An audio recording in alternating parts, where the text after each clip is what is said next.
Today I'm going to be talking about 10 underrated films on Blu-ray or 4K that I think are absolutely worth revisiting or worth checking out for the first time if you've never seen them. So let's rock.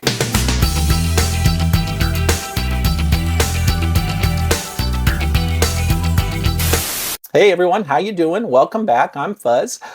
So you guys know I do a lot of top 10 videos on this channel, and I got to thinking about it the other day, and I realized that there are a lot of great films that I don't usually get to talk about on this channel very often, simply because they wouldn't necessarily make any given top 10 list that I might put together.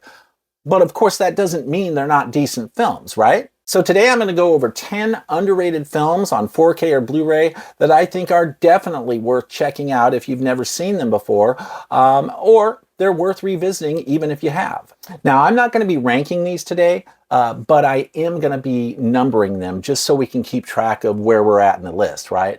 But these won't be in any kind of order of preference, okay? This is just a random list of films that I think are either underrated, maybe films that have been forgotten about, or otherwise are just films that I don't normally get to talk about very much on this channel. And of course, like always, I'll also be including some honorable mentions, some additional recommendations at the end of this list. So make sure you stick around for that. If you're one of those for whom 10 titles is not quite enough, you need a little bit more to sink your teeth into, well, that's why I do these honorable mentions. So make sure you stick around for that. But before I get to the list here, please allow me just a brief personal moment here. I recently hit my first 1,000 subscribers on YouTube. And I just wanted to say a huge thank you to all my new subscribers out there. Your support out there really means the world to me, and I do not take it for granted. So I really appreciate the interest in this channel. Honestly, I wasn't really sure how this channel was going to be received when I first started it. I wasn't sure if anybody would even care about anything I have to say, to be honest, right? Because you never really know until you get out there and you start doing it, start putting yourself out there. And I've been a little taken aback by the level of support and your interest in this channel. I was not expecting that, especially considering how hard I know it can be to get the algorithm to promote newer channels. So your support really does mean the world to me, and I just really appreciate it. Thank you so much. And I actually wanted to show you something. My 13-year-old son was pretty pumped up about me hitting this milestone, and he actually made a replica play button for me for hitting 1,000 subscribers. How cool is that? Is that awesome or what? Huh? So I thought that was really cool. He's been so encouraging and supportive of my channel and my efforts here. He loves YouTube. He's a gamer and he watches a lot of gaming channels. So when he found out that I was starting my own channel, he was pretty excited about it. So what can I say? Thank you for allowing me this brief personal moment. You guys rock. Okay, and without any further ado, let's get right into this list. My first choice here is called Massacre at Central High. This came out in 1976, and this is a Synapse Films release, a Blu-ray that I think they put this out last year.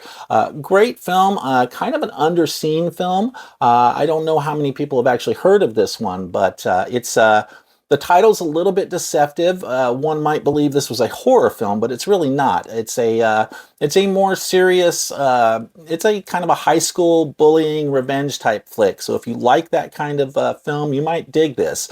Stars Andrew Stevens, Robert Carradine. And like I said, the Synapse release, they did a great job with this. It's got a making of documentary in here that is really interesting and illuminating.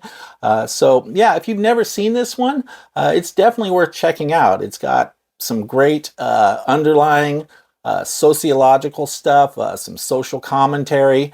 And it's really just kind of it's a character study, or a study of multiple characters, if you will. So definitely one I'd recommend checking out if you've never seen it. Next up here, also from the 70s, this is 1975, Rollerball.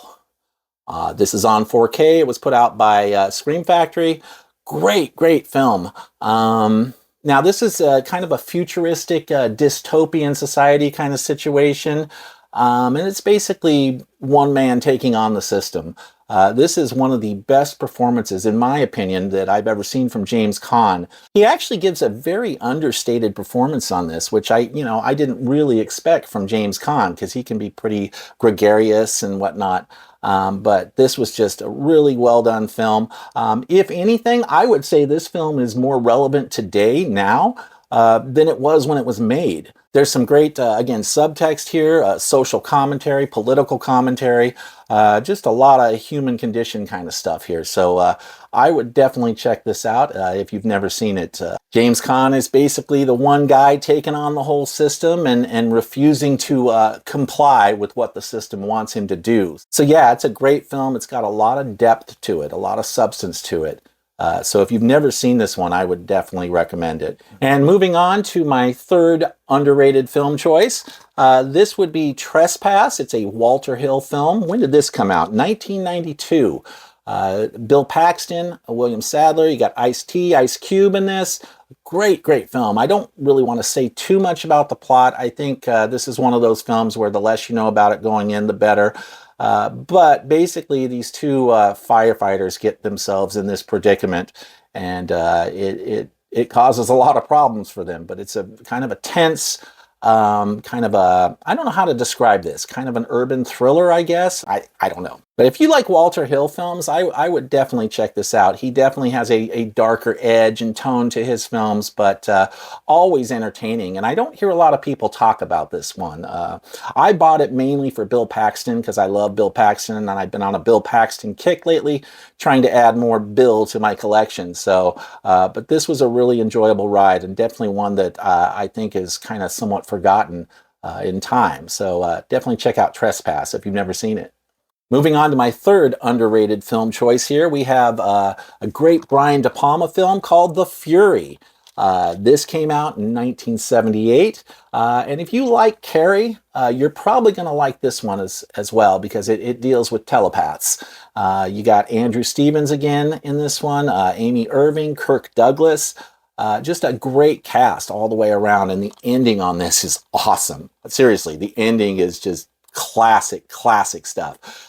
So it's definitely one of those that if you're it's not an overtly horror film, but I guess I still keep it in my horror section. I guess it's probably close enough, but really intriguing film, great story, great script, great cast. If you've never seen The Fury by Brian De Palma, it's actually one of my favorites of his, next to, of course, Carrie and Scarface and a couple of his others. But this is it always ranks high for me personally, as far as Brian De Palma films go. So definitely check out The Fury if you've never seen it.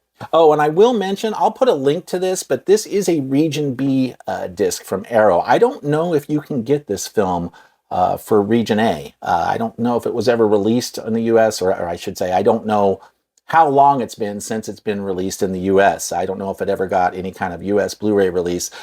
This was the only one I was able to find on Blu-ray when I went looking for it. So this is a nice, Arrow, of course, does a great job on their stuff. But it is Region B, so it does, if you get something like this, I'll put a link to it so you can check it out if you want, but keep in mind this is a Region B Blu-ray disc, so it will not play on North American players that are not capable of playing, multiple regions, so keep that in mind. Next up, we have a John Carpenter film that I don't think gets talked about nearly enough, and that is Chevy Chase in Memoirs of an Invisible Man. I love this film. Now, I can understand why maybe it wasn't received so well when it first came out. People probably had a hard time trying to figure out what to make of this film. It's not horror. It's not exactly action. It kind of dabbles in a lot of different things. I guess it's a little tiny bit horror and a little tiny bit action, a little tiny bit drama. They just throw all this stuff in there together, and you get a great performance by Chevy Chase. Now, I did bring up this film briefly when I was doing my John Carpenter list a couple months ago. So I have talked about it before, but it was definitely, when we talk about underrated films, this is absolutely an underrated gem right here. Now, admittedly, I'm not a big comedy guy, okay? So that's probably why this resonated a little bit more with me. I was never into a lot of Chevy Chase's other films. He plays it a little bit more serious and straight in this film. Not perfectly straight. I mean, he still kind of got his quirky little sense of humor. You still get that in here, but not like you do with other Chevy Chase films. This is a really good film. The special effects, I think, I would argue, were really good for the time. And it's just a really entertaining film. You got Daryl Hannah in here. You got Sam Neill as the bad guy, and he just does an amazing job in this film. So I think it's one of the better John Carpenter films out there. So if you've never seen this one, I would definitely recommend checking it out. And if you have seen it, but it's been a long time, you might want to revisit it because you might get more out of it this time around than maybe you did the first time you saw it. Definitely check this one out if you get a chance.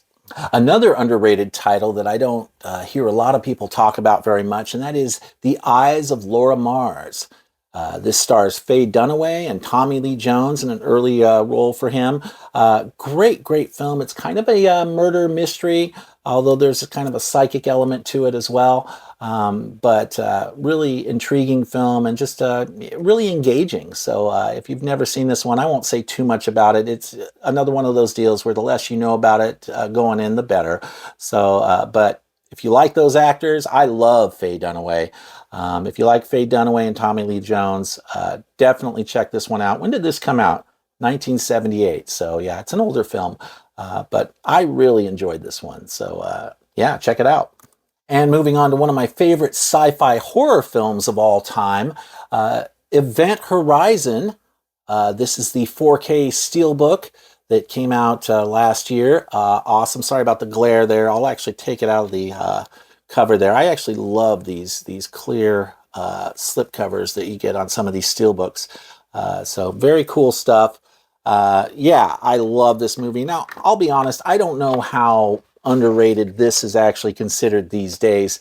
You know, it definitely has a very strong cult following.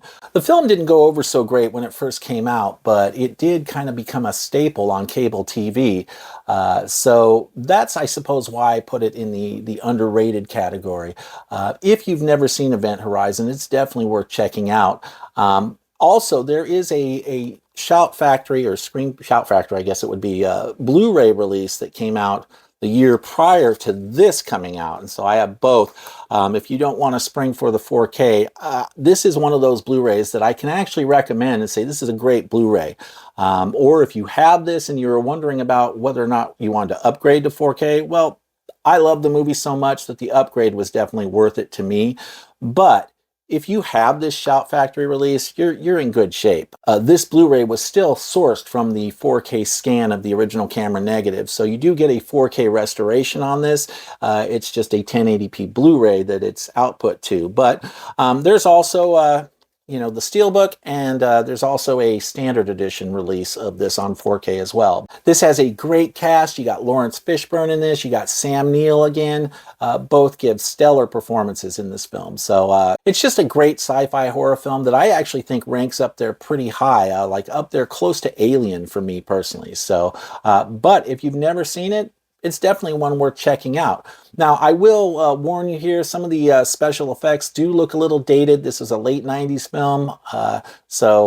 Yeah, it's not a perfect film, but there are also a lot of practical set pieces, a lot of practical sets that were designed for this film. So there's a lot of good stuff in this on 4K, even though some of the special effects don't necessarily translate as well to 4K as we would like to see. But again, if you have this version, either one of these is going to be fine. You're going to be in good shape with both.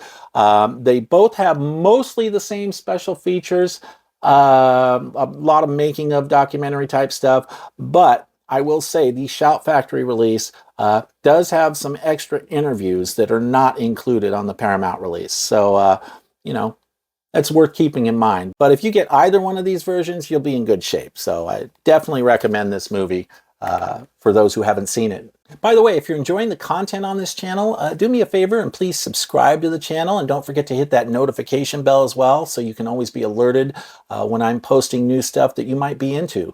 Also, don't forget to like the videos as well. It really helps with the channel. Thanks so much for your support. I really appreciate it. Next up is one of my favorite Arnold films, setting aside, of course, Terminator and Total Recall. I have always loved Eraser. Great, great action film. I kind of view this as like the tail end of Arnold's prime. This is one of the last movies he put out before I think his movies kind of started to go downhill a little bit. But really great cast. You got James Caan again. He's awesome in this movie, and really memorable role. And it's just a fun movie. Great action flick. all the way around. So if you've never seen Eraser, I definitely recommend checking it out. Next up, we have a prison film, which is maybe a little bit outside of the channel parameters, but I'm a big fan of prison films. So, you know, it may not be a solid action film or anything like that, but it's a great film regardless. And that is Robert Redford in Brubaker. Awesome, awesome prison film. You get an early performance from Morgan Freeman in this as well. Now, I'll admit this does lean a little bit more towards the drama side, but if you do like prison films, this is one definitely worth checking out. Came out in 1980, and next to, I'd say, 3 Days of the Condor, this has always been one of my personal favorite Redford films. Always a lot of rewatchability in this film for me, and it could just be my own personal thing too. I used to watch this one a lot. Maybe others might not consider it quite as rewatchable, but I've always really enjoyed this film. So basically, Redford is a new warden. It's kind of a reform warden, comes in to clean up the corrupt prison kind of situation. So definitely one worth checking out if you've never seen it. Okay, and the last underrated gem, at least in the top 10 here, is No Escape. This came out in 1994, stars Ray Liotta and Lance Hendrickson. I absolutely love this movie. Now, this is a 4K release that was put out by Turbine Media in Germany. There has been no 4K release of this in the US. Last year, we did get a Blu-ray release in the US from Unearthed Films, and from what I understand, this 4K release was sourced from that same scan, or the work that they did for the US release. But so this is actually not from what I understand, I don't think this is a native, this isn't sourced from a 4K scan of the original camera negative. I don't think, I think if I remember correctly, I don't think the original camera negative was available. So from what I understand, this is like an upscale, but I still think the 4K looks really good on this film. It's a great, again, another prison kind of action film. Futuristic prison action film that takes place in the future year of 2022. So that's kind of interesting. But this one has a high rewatch value for me. I have always loved this one. I've seen it a bunch of times. And the performances from Lance Hendrickson and Ray Liotta in this film are just awesome. They do such a great job. And I actually think it's the best film Ray Liotta ever did. Yes, even over Goodfellas. This is my favorite Ray Liotta performance ever. So now this is there were only 500 copies of this particular artwork variant release. So this is a very limited media book. It's kind of cool. You get this cool little book in here, but it's in German, right? This is all in German there. There's the J card I kind of stuck in there. So I love Turbine Media in Germany. They do great work, but you got to import them, and if you're, in the US. And so what they did with this particular release is they came up with 3 different artwork variants, and one where there was like 300 of one, 500 of another, and then like 1,000 of another. And of course, I wanted this one because it had the correct title printed on the front and on the spine, No Escape. This has also been known as Escape from Absalom in other countries. I think the correct title is No Escape. That's what it was released as here in the US. So anyway, great film. You can't get this particular version from Turbine anymore. It's all sold out, but they do have a standard edition 4K release that I will put a link in the description here for you to check out. And I will also put a link to the US Blu-ray version of this film, which is also worth checking out. Unearthed Films, I hear it's really good. Again, this is supposed to be sourced from the same scan.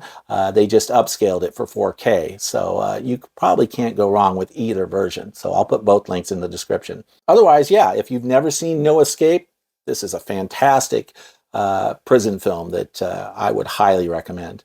Okay, so that's the 10 main titles that I wanted to talk about, but of course I always have some honorable mentions as well. You guys know I'm never satisfied with just 10. So let's get into some honorable mentions, and the first of which would be Sphere from 1998.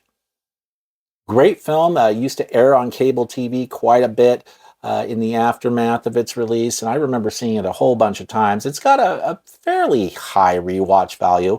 I mean, I will say it's not the greatest film ever, but the cast is awesome and the performances are great. You got Dustin Hoffman, Sharon Stone, Samuel L. Jackson, Liv Schreiber.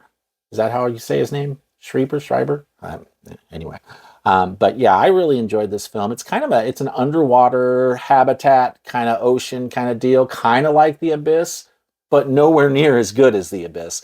But it's still definitely worth a look if you've never seen it before, or if it's been a long time since you've seen it, as it was for me when I picked this up. I hadn't seen it for quite a few years, so I enjoyed revisiting it, and I think some of you might as well if it's been a while since you've seen it. So check it out, Sphere. Stallone, right? We talk about the big Stallone films, but do we ever really talk about Lock Up all that much? This is a great film. This is on 4K, of course. I always enjoyed this film. I saw it in the theater when it first came out. This is from 1989. And, I enjoyed it in the theater when it first came out. You've got a great, great performance by Donald Sutherland in this film. He does a great job as the evil warden. It's a prison film. Again, it's more of a drama. It's not an action flick, or I should say it's not that much of an action flick. It definitely leans more toward the drama side, but it's a really engaging film. And if you've never seen Lock Up, I've always thought this is a great Stallone vehicle. So yeah, definitely check it out. Another one that I'm not sure how many people would consider it underrated. I do, just because it was better than I was expecting, and that would be Two Evil Eyes, the Dario Argento and George Romero film. Now I'm normally not into like short story type films or anthology films as much as full feature-length films. And this one, I'm only saying underrated for this because I went into it with pretty low expectations. I assumed it wasn't going to be anywhere near as good as, Romero's great films, Night of the Living Dead or Dawn of the Dead, or Argento's great films, Suspiria or Deep Red or whatnot. So I had those expectations going in of the classic works from these directors. And I thought, there's no way this could be anywhere as good as that. And it's not, but it really surprised me how entertaining this was. I really enjoyed this, and the 4K looks outstanding. Blue Underground did a great job with this restoration. But beyond that, the stories were really intriguing to me. These were inspired by Edgar Allan Poe stories. So the first hour, you get George Romero doing his take, and then the second hour, you get Dario Argento doing his story. And both are great stories. I give the edge to the Argento short film over the Romero one, but they're both really pretty good. And who do we got in there? We got Harvey Keitel in this. We got Adrienne Barbeau, E.G. Marshall, and John Amos, some other people as well. So yeah, if you've never seen Two Evil Eyes, it's a great kind of horror short story type movie that I'd highly recommend. Fun stuff. My next honorable mention is going to be another Walter Hill film, and that is from 1978, and that's The Driver. Now, this I don't think has ever been released on 4K in the US. This is a UK release, and I did import it. I think I bought it from Amazon, but it went through Amazon Global. So you can get this on Amazon, and I will put a link in the description for it if you're interested. But great kind of heist film. If you like Walter Hill, this is definitely in line with some of his other works. And you got Ryan O'Neal as a wheelman, the driver, right? And you got Bruce Dern as the detective who's trying to catch this guy. So it's a great kind of cat and mouse thriller, suspense, and a little bit of action as well. So great film. So check it out if you've never seen it, The Driver. I got to talk about a remake that I have always loved, but I don't know how flamed I'll get for this one, at least from John Carpenter fans. And that is, I really dug the remake of Assault on Precinct 13. Now, I should say I love John Carpenter's original. Absolutely love John Carpenter's original. So don't get me wrong on this. I don't feel like these two should even be compared. They're very different films. Personally, I think this one is probably equally as good as John Carpenter's original, or close to it. I love John Carpenter's original, but I also love this one. You can't go wrong with the cast in this. You got Ethan Hawke, you got Lawrence Fishburne, you got John Leguizamo, Maria Bello, just a great cast. Gabrielle Byrne is in this. So I thought they did a fantastic job with this remake. And normally I'm not necessarily a big fan of remakes, but this one they did a good job with. So if you've never seen this, I'd highly recommend it. An awesome, awesome remake. You don't need to compare it to John Carpenter's original. I probably shouldn't either. You can just take it as a standalone film in its own right? But it is a good film, so definitely check it out. Another honorable mention, if you're a fan of The Fifth Element and Luc Besson, you should check out Valerian. I'd say I don't know how underrated this is. I think it's more under the radar than underrated. I really enjoyed this, but I will admit the two lead characters, maybe not the best acting, right? I think I would have preferred some other actors to take on the leads. But that said, I still enjoyed the movie, and here's why. This really kind of functions as almost like a spiritual sequel to The Fifth Element. Same director, except he's doing a sci-fi film in the modern era now. So if you're interested to see what Luc Besson would do with a sci-fi film in the modern era, this is it, right? There's definitely some good stuff in here for fans of The Fifth Element. So at the very least, it's worth checking out. Your own mileage may vary. I mean, there's of course a lot of CGI on this, and if you're not a fan of the acting, that might be a deal breaker for you. But I do think there's some good stuff in this film worth checking out if you're a fan of The Fifth Element. Yeah, Valerian. Well, technically it's called Valerian and the City of a Thousand Planets, but that's too long, so I just call it Valerian. So, okay, and my last honorable mention is going to be another contemporary film called In Time. Awesome sci-fi film. Now, I'll admit this does kind of take it's like a futuristic take on the Robin Hood story a little bit, but they do something very original with this film that I don't think I've ever seen done in any other sci-fi film, and they use time as a currency. In other words, in this society, there is no money anymore. There's no like paper money or anything. You literally pay for things with time off of your life. So everybody has like a little barcode on their wrist or something. And like if you got to go buy a cup of coffee, you can just go show them the barcode and they scan it and they take a couple minutes off your life. So it's a really, really intriguing concept of time as currency. Great cast. You got Cillian Murphy in this. You got Justin Timberlake, who I'm not normally a big fan of, but he does a great job with this role. And then Amanda Seyfried, is that how you say her name? I'm not sure. But anyway, great cast, great futuristic kind of sci-fi film. Dystopian society, again, some great underlying social political commentary and whatnot. So if you've never seen this one, this is definitely one worth checking out. So that about wraps it up for my list of underrated films, underrated gems that I think are worth watching or worth revisiting if you've never seen them before. Let me know what you think in the comments. I'd love to hear your feedback. Let me know if you've seen any of these films, if you dig them. If you've got some recommendations of your own, I'd love to hear them. So definitely leave your feedback in the comments. Don't forget to subscribe, like the video, share if you'd like to. I really appreciate your support. Thanks so much for watching, and I'll see you soon.